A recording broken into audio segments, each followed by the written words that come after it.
Preserving your muscles. A loss of muscle mass is characteristic of aging found in every species studied so far. In people, muscle mass tends to start to decline after age 30, accelerating after age 50, to a loss of 1 to 2% every year. By 80, approximately 50% of the fibers in the muscles of our limbs are lost. The annual loss of muscle strength can be even more dramatic, suggesting a loss of muscle quality as well as quantity. This is not just because people tend to become less active with age. Even among master athletes like marathon runners and weightlifters who remain fit throughout their lives, performance tends to decline after about 40, dropping in half by age 80. A pound of flesh. Excessive age-related loss of skeletal muscle mass, strength, and function is termed sarcopenia, from the Greek sarx for flesh and penia for loss. Approximately 25% of us suffer from sarcopenia by our late 60s and 40% by the time we're 80, with rates running as high as nearly 70% in those 70 and older living in nursing homes. Sarcopenia is associated with not only an increased risk of falls, but an overall shorter lifespan. The loss of muscle strength may be even more important, though, as it's tied to mortality regardless of muscle mass. This applies to both upper and lower body strength, though hand grip strength is commonly used as a proxy for total body strength. Every kilogram of force decline in annual grip strength is correlated with a 33% increased risk of mortality. Even grip strength in middle age is highly predictive of late-life disability 25 years later. Frailty is a closely related concept. Though recognized for centuries, its definition wasn't standardized until 2001.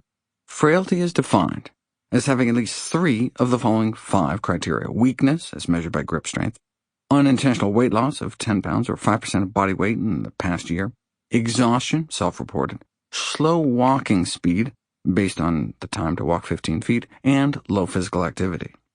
Individuals meeting 1 or 2 of the criteria are classified as pre-frail. About 1 in 40 are frail by age 65, 1 in 4 by age 75, and 1 in 3 of those older than 85. The heritability of muscle mass and strength may be as high as 50 to 60%. What can we do for the rest over which we may have some control? Use it or lose it. A study following sedentary Americans over the age of 65 for 12 years found that they lose about 1% of their muscle mass every year. In contrast, a similar study in Japan found age-related decreases in muscle mass were, quote-unquote, trivial. Why the difference? In the Japanese study, the participants were informed of their results, so they often tried to improve through strength training before their next check-in. This was especially true among the middle-aged men, who got so competitive that their muscle mass may actually have increased with age, which shows that the steady loss of muscle mass with age is not inevitable. You just have to put in some effort. Although we have yet to work out the best quote-unquote dose, timing, frequency, and repetitions, resistance exercise is considered the most effective strategy to prevent age-related muscle weakness, treat muscle loss, and improve physical function. For example, older men and women with an average age of 70 on a generic 24-week strength training program with 3 sessions a week experienced about a 10% increase in leg muscle mass, a 40% increase in lower and upper body strength, and about a 20% decrease in sit-to-stand time, which is a measure of physical function that can predict fall risk. Exercise interventions are considered the key to maintaining the independence of frail and pre-frail individuals, but they can also reverse their frailty designation. Frail men and women with an average age of 80 were randomized to a program that combined endurance, strength, coordination, balance, and flexibility exercises for an hour a day, 5 days a week. All 49 of the individuals in the control group started out frail and remained frail, but 16 of the 51 individuals in the exercise group, 31%, reversed their frailty status within 6 months. On the other hand, inactivity or even a drop in activity levels can actively make matters worse. Anyone would lose muscle mass after lying in bed for days at a time, but older adults on bed rest appear to lose muscle mass 6 times faster than younger people.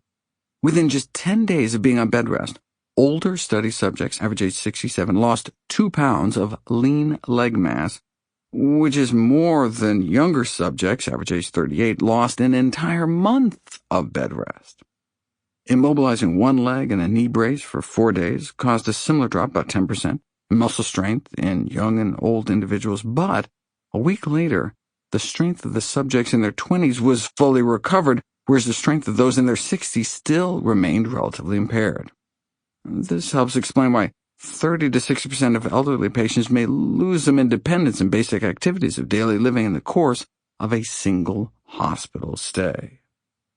Even a milder form of disuse can lead to muscle atrophy. Elderly men and women were asked to reduce their activity by dropping their daily step counts from their moderately active 6,000 steps a day down to around 1,400 daily steps.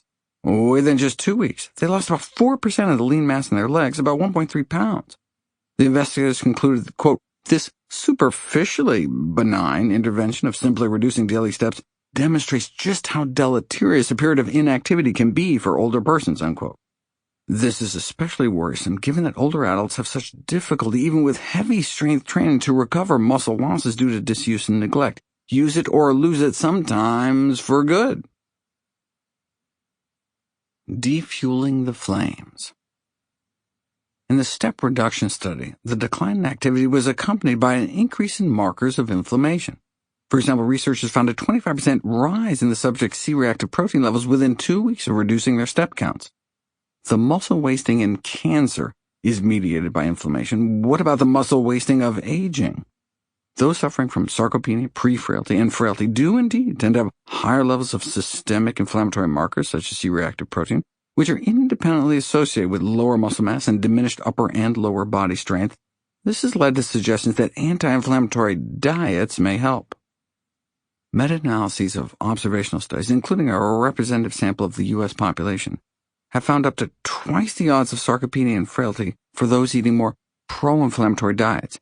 Eating high on the dietary inflammatory index has also been associated with low grip strength, low walking speed, and impairments in the activities of daily living. This has all led to the proposal that chronic inflammation is a quote-unquote key underlying mechanism of frailty, but observational studies can't prove cause and effect.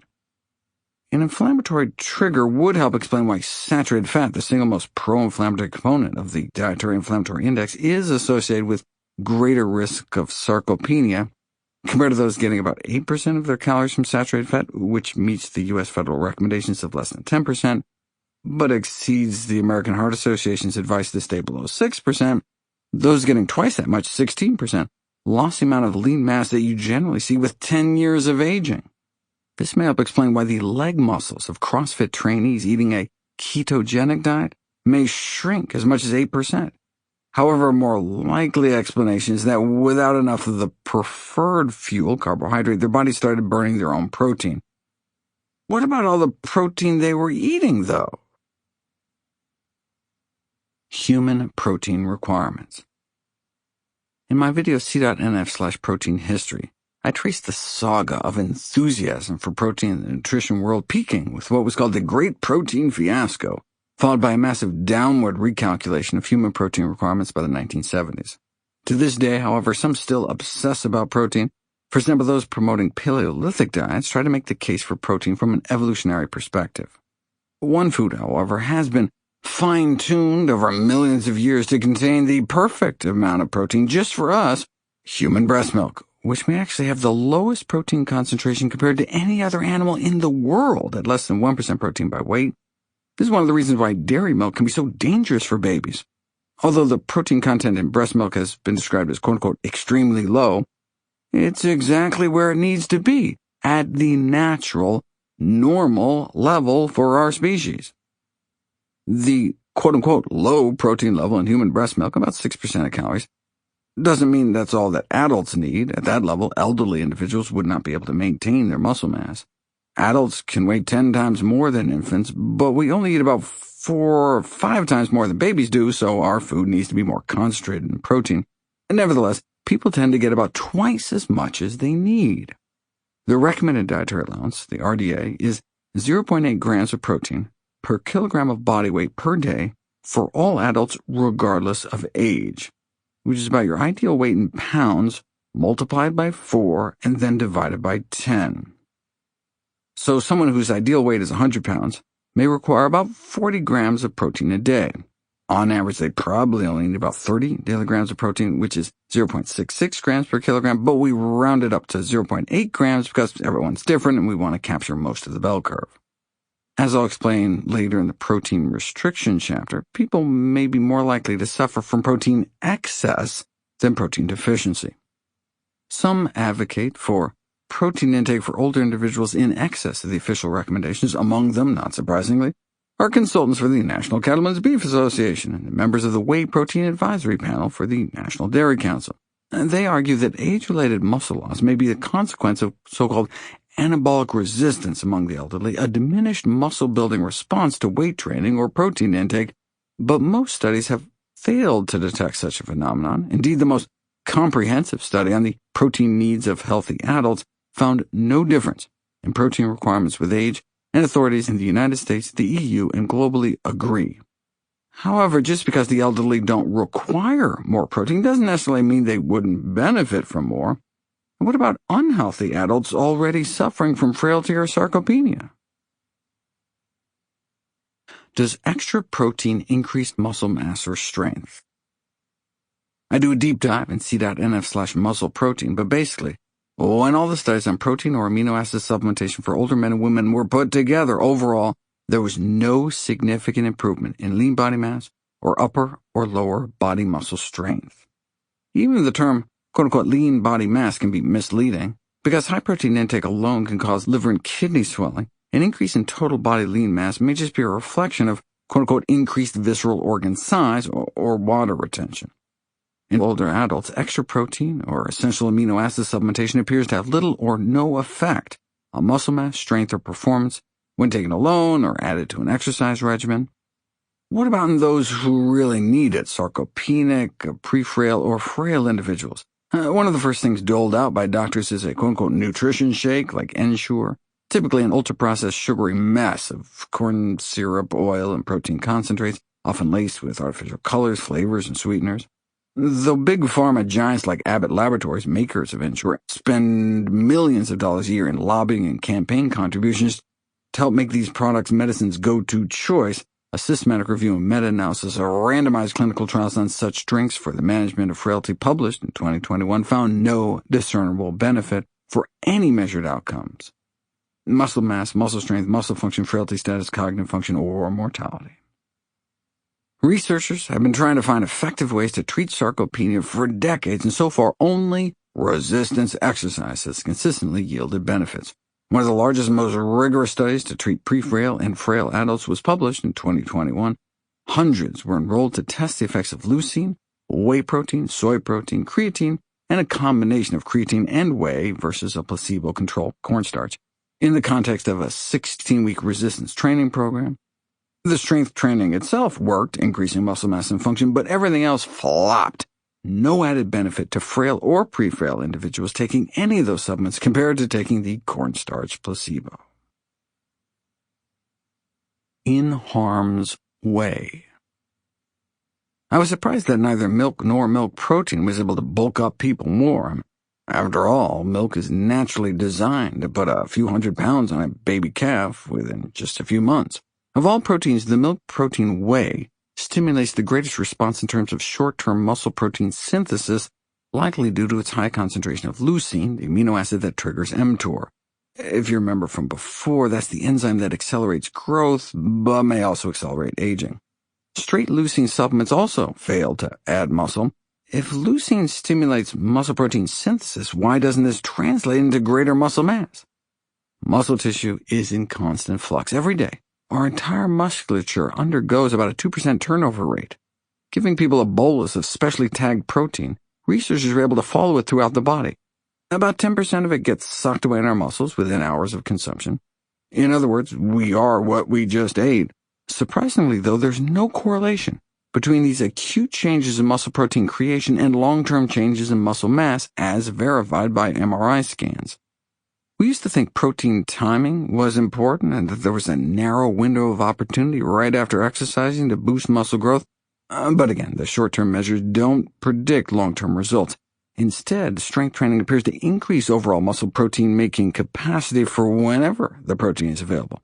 This realization led to the busting of another protein myth, the thought that it was better to spread protein intake throughout the day since muscle protein synthesis maxes out at a certain dose.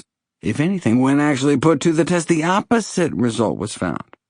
This also explains why plant proteins can accrue muscle on par with animal proteins.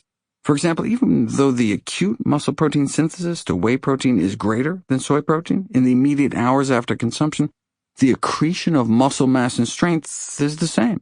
Even beef studies funded by the National Cattlemen's Beef Association weren't able to find a difference, just as American Egg Board-funded studies failed to find muscle benefits from adding eggs.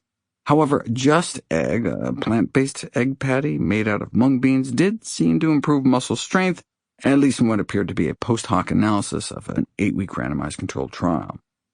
So, in the end, whey protein may just leave one to suffer added mTOR activation side effects.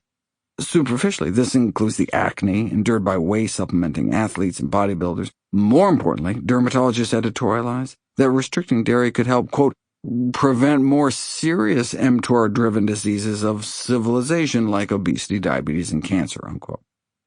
In a bid to slow muscle wasting in cancer, for example, researchers tried giving leucine to cancer-ridden mice, but only ended up doubling the growth of their tumors. The isoflavone phytoestrogens in soy may do the opposite, suppressing mTOR, at least in mice, while alone boosting human lean mass independent of the protein in a randomized double-blind placebo-controlled trial. Just isoflavones alone boosted fat-free limb mass at a daily dose equivalent of about 3/4 of a cup of tempeh, 2/3 of a cup of boiled soybeans, or half a cup of soy nut. Plant protein preferred. The association between plant-based dietary patterns and muscle mass strength and function is inconsistent, but some studies have shown that plant protein in particular is linked to a lower risk of sarcopenia, pre-frailty and frailty, improved physical performance, and more successful aging, as measured in scales that take into account functional impairments, self-reported vitality, mental health, chronic diseases, participation in social activities with friends and family, and the number of yearly excursions. Researchers suggest it might be due to differences in the protein itself, such as the lower methionine content benefit in plant proteins I'll cover later in the protein restriction chapter, but it could also be from the nutritional baggage that accompanies protein from animal sources. Food is a package deal. If you go to the Harvard School of Public Health's webpage on protein, you'll see that it emphasizes the source rather than the amount of protein as being most consequential for health. This is because foods present a protein package, which can contain saturated fat and sodium on one hand or antioxidants and fiber on the other. This is why its number one tip for making the best protein choices is, quote, get your protein from plants whenever possible, unquote. A sidebar, aren't plant proteins inferior and incomplete? All nutrients come from the sun or the soil. Vitamin D, the sunshine vitamin, is created when skin is exposed to sunlight, and everything else comes from the ground. Minerals originate from the earth, and vitamins from the plants and microorganisms that grow from it. The calcium in cow's milk and in her 200-pound skeleton came from all the plants she ate, which drew it up from the soil. We can cut out the middle moo, though, and get calcium directly from the plants. Where does protein come from? Protein is made up of an alphabet of amino acids, most of which we can make from scratch, but some are quote-unquote essential, meaning our body can't make them, so they're essential to get from our diet.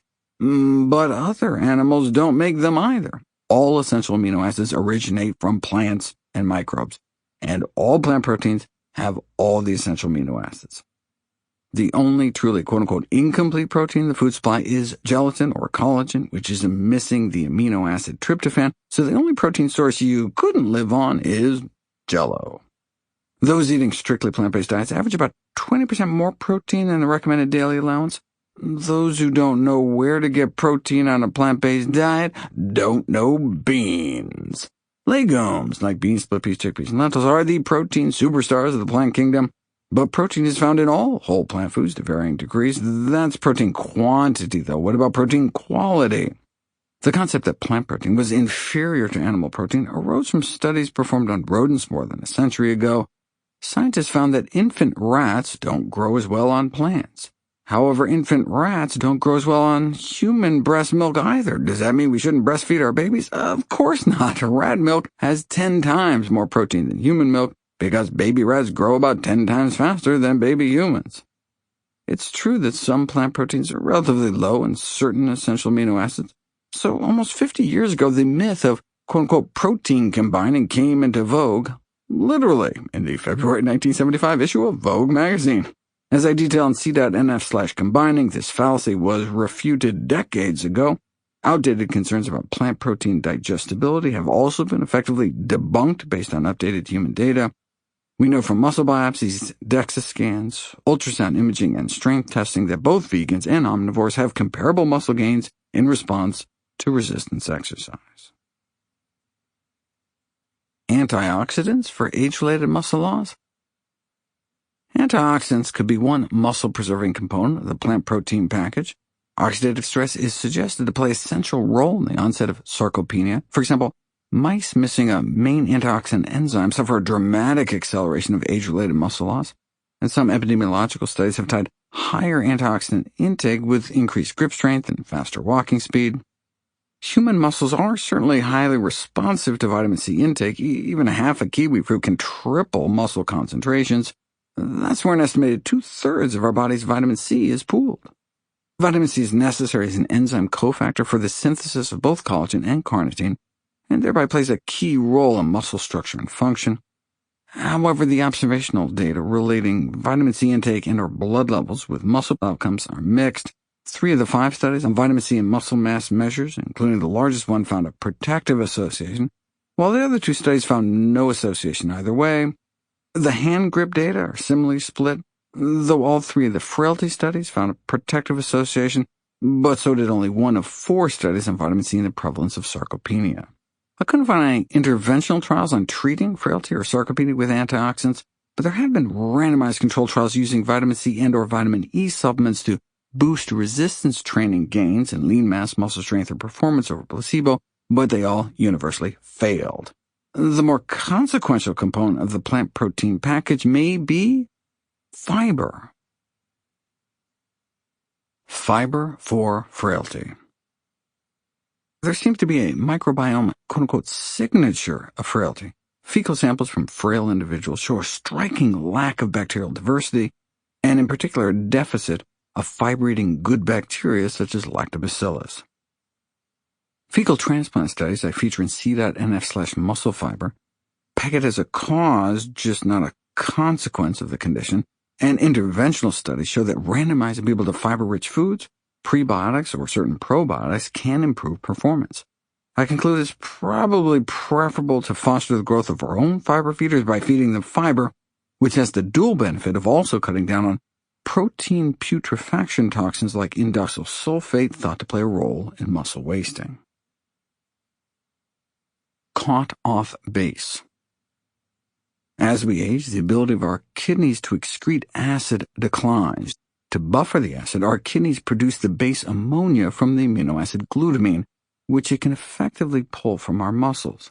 As acid levels rise, our adrenal glands release stress hormones like cortisol, which degrade our muscle proteins, releasing glutamine and other amino acids our liver can turn into glutamine, which then allows our kidneys to generate ammonia to neutralize the acid. So part of the muscle breakdown as we age may be our body's attempt to maintain its pH or acid-base balance. Potassium bicarbonate supplements have been shown to improve muscle performance, as I detail in c.nf/muscle pH. The best way to keep our kidneys from dipping into the protein stores from our musculature may be to eat an acid-neutralizing or alkaline or base-forming diet. How to reduce your dietary acid load. Note in the figure in the attached PDF that not all plant foods are alkalinizing, and not all animal foods are equally acidifying. Fish, including tuna, is the single most acid-producing food, followed by pork, poultry, cheese, then beef. Actually, eggs are more acid-producing than beef on a gram-for-gram basis, but people tend to eat less of them at one sitting. Some grains can be a little acid-forming, such as bread and rice, but interestingly, not pasta. Beans are significantly acid-reducing, but not as much as fruits are, even tart ones like citrus. Vegetables are crowned as the most alkaline-forming foods. However, beans and other legumes are the only major sources of protein that are alkaline-forming instead of acid-forming. A strictly plant-based diet can flip our diet from acid-forming to net alkaline and significantly raise urine pH, whereas eating plant-based just a few days a week has been found to reduce the acid load but not eliminate it. Vegans have to actually eat their vegetables, though. Salt intake also appears to increase stress hormone production through an acid-based mechanism, potentially explaining why high-salt diets are associated with reduced muscle function. So we should also aim to cut down on processed foods, which are the source of about 75% of sodium intake in the United States. A sidebar: drop acid. Our dietary acid-base imbalance doesn't only affect muscle health. For millions of years before we learned how to hunt or mine salt, our ancestors ate a net neutral or alkaline-generating diet. The shift to an acid-generating diet has been implicated in a wide range of disorders, including osteoporosis, type 2 diabetes, high blood pressure, kidney stones, depression, anxiety, gout, and kidney failure. When mice were given alkaline water to drink, their telomeres elongated and their survival increased compared to controls, leading to editorials like, "Is baking soda an anti-aging elixir?" In c.nf/baking soda, I explain why it's preferable to alkalize from the produce aisle. Muscle foods. Higher fruit and or vegetable intake is also linked to half the odds of sarcopenia, nearly half the odds of developing slow walking speed, and about a third reduced odds of weak grip strength and poor physical performance. But the only 3 fruits and vegetables for which I could find interventional studies on the topic are blueberries, garlic, and spinach. As I detail on c.nf/muscle foods, all 3 improve muscle quality, performance, mass, and or strength. Joe Sixpack. Coffee also prevents muscle loss in aging rodents. I discussed the role of caffeine boosting autophagy earlier. Muscle tissues have one of the highest autophagy rates, which is considered essential for muscle integrity. Mice deficient in autophagy develop a severe loss of muscle mass and strength, so the autophagic failure of aging may play a role in our age-related decline in muscle mass. This led researchers to try putting diluted coffee into the water bottles of aged mice. Compared to the mice randomized to drink plain water, those that stopped and smelled and drank the coffee ended up with 13% greater muscle mass in their hind limbs and 18% greater grip strength after a single month. I know what you're thinking. The caffeinated mice must have been buzzing on the exercise wheel, but no, the muscle gains occurred without changes in their activity level. Epidemiological studies have tied greater coffee drinking with higher physical performance and a greater muscle mass index, less functional disability at 2 or more cups a day, and less sarcopenia at 3 or more daily cups. But reverse causality often cannot be excluded in observational studies. Maybe those with reduced mobility are less likely to buy or prepare coffee, or perhaps they have fewer opportunities to drink it socially. That's where interventional studies come in. An analysis of more than 20 meta-analyses on caffeine and exercise performance found caffeine to be ergogenic, performance-enhancing, for aerobic activity and muscle strength, power, and endurance, based on studies going back more than a century. However, most of the studies have been performed on young men after a single acute dose, typically the amount of caffeine found in 2 cups of coffee taken around an hour before the activity. Caffeine does seem to improve functional fitness, balance, and endurance in older men and women as well, but this again was following an acute dose. When young people drank 3 cups of coffee a day for a month, though, their fat-free mass went up by about a pound, while their fat mass dropped 1 to 2 pounds. Coffee can bulk up mice, but no word yet on older humans. A powder keg. Cocoa beans may help too. 3 tablespoons of cocoa powder a day significantly improves walking performance. Unfortunately, as I explore in c.nf/cocoa muscles, the tastiest cocoa doesn't work. Researchers randomized older adults to either natural cocoa, highly Dutched alkalized cocoa, or placebo, and the Dutched cocoa didn't help any better than placebo. some of the bitter compounds that are removed in the Dutching process are the flavonoid phytonutrients thought responsible for the beneficial effects. But older men and women given a tablespoon of natural unprocessed cocoa a day for 12 weeks experienced a significant improvement in muscle mass index, grip strength, and all 4 physical function tests. And, refreshingly, the study was not funded by Hershey, as were many of the others. Creatine. I addressed the shortcomings of HMB, beta-hydroxy-beta-methylbutyrate, magnesium, omega-3s, and vitamin D supplements for age-related muscle loss in my video c.nf/HMB.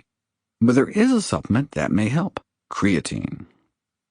Creatine is a compound formed naturally in the human body that is primarily involved with energy production in our muscles and brain. It's also naturally formed in the bodies of many other animals, including those we may consume, so when we eat their muscles, we can take in some extra creatine through our diet. Creatine was named for creus, the Greek word for meat, in which it was first isolated. We need about 2 grams a day, so those who eat meat make it around 1 gram from their diet, and their body makes the rest from scratch.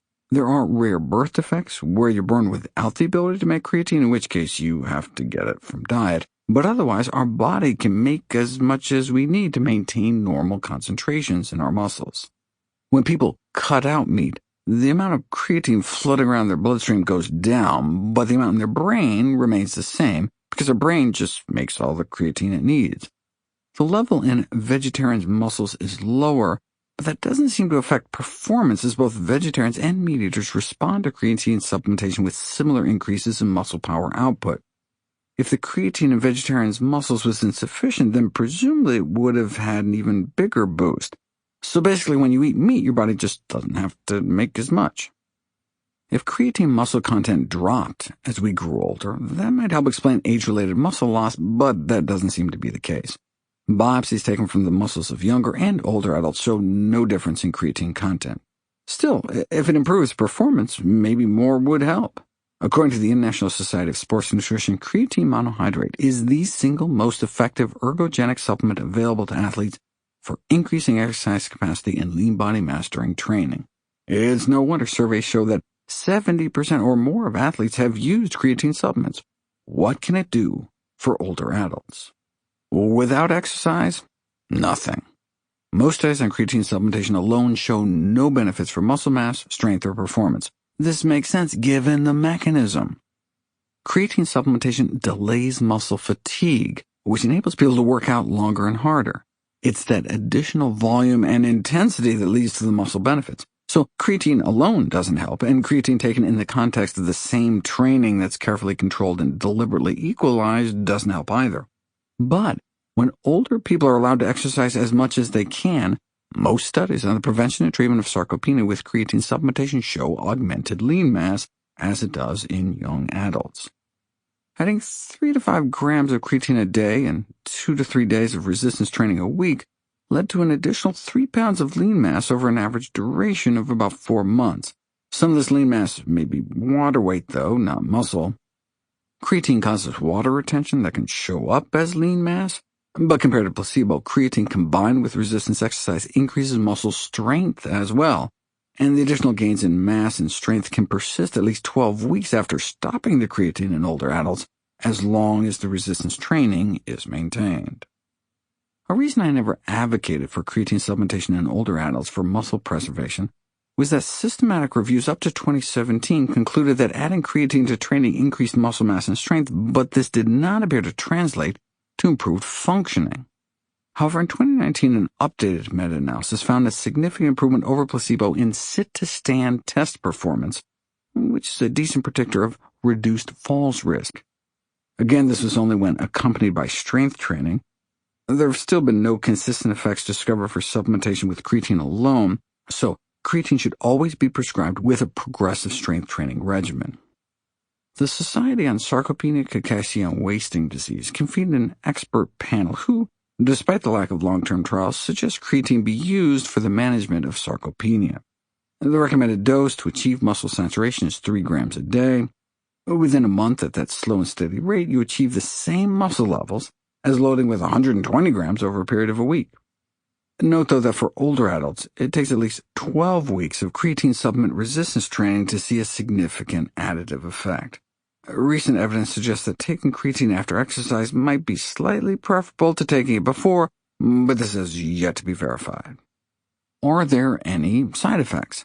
Well, if one can extrapolate from mice, one side effect may be longevity. The average healthy lifespan of creatine-fed mice was found to be 9% longer than control mice, and those on creatine performed better on neurobehavioral tests, especially improved memory skills. But is taking creatine safe? That's the question I explore in detail in c.nf/creatine risk. In short, the only serious side effect appears to be among those with pre-existing kidney impairments, or those taking whopping doses of 20 grams or more a day for 4 weeks or longer. Though as many as half of creatine supplements exceeded the maximum level recommended by food safety authorities for at least one contaminant. One third-party supplement testing outfit that checked for impurities chose as its top pick the Bulk Supplements brand, which also happened to be the cheapest at about 10 cents per daily 3-gram serving, which is about a level teaspoonful.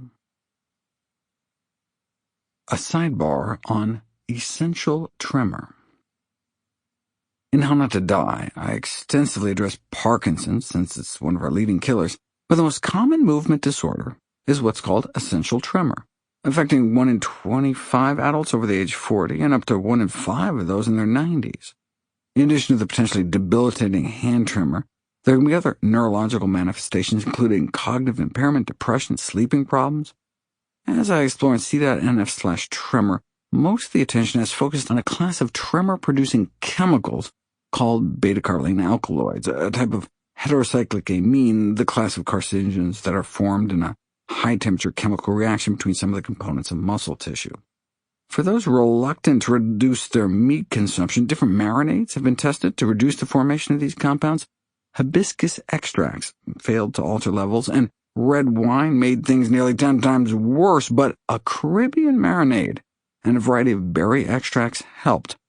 For example, marinating camel meat in strawberry juice for 24 hours before frying can reduce the formation of one beta-carboline alkaloid as much as 40%. Are there any dietary treatments once you already have the disease? Vanillin, the primary fragrant compound in vanilla extract, was found to be beneficial against tremors induced by these chemicals in rats, but there have yet to be any clinical studies.